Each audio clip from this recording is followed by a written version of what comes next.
been suffering in this cold for how many hours now? Why? Because this is nothing compared to what they're going through back home. They weathered the cold for 6 hours. Canadian Tamils calling on Ottawa to intervene in Sri Lanka, where a bloody civil war is now threatening 250,000 civilians, trapped in the crossfire between government soldiers and Tamil rebels. Too many Tamils are dying, and this is not just a Tamil issue. This is a Canadian issue because Canada has the values of democracy and human rights. If protesters are trying to get attention, they certainly got it, blocking traffic in front of Union Station during the rush hour as people were trying to get home and others trying to come downtown for a Raptors game.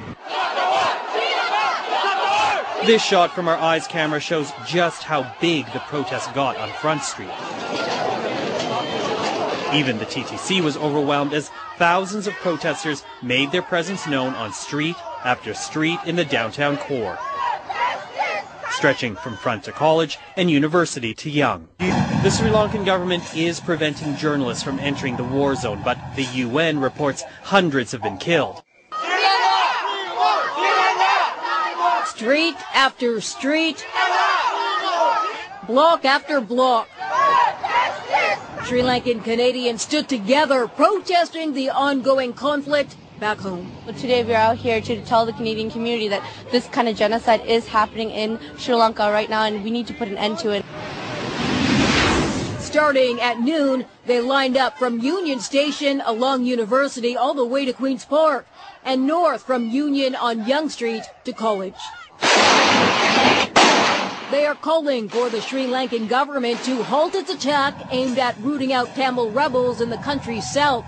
It's an attack that has stranded civilians. My family lives there, so therefore when we talk to them, we know exactly what's going on. It's just barbaric. Dead bodies are everywhere, and they just can't walk anymore. One of the problems is that journalists are not allowed into the conflict zone in Sri Lanka. That makes it hard to get information out.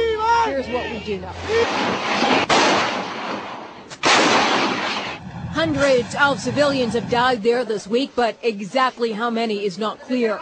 We also know as many as 250,000 civilians still remain in an area being targeted by the Sri Lankan army.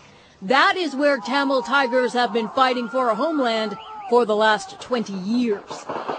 It's sick and to my stomach that international community or any other government is not doing anything about it. Sri Lankan Canadians say they are going to keep protesting until civilians are out of danger in their homeland. On Yonge Street, Morella Fernandez.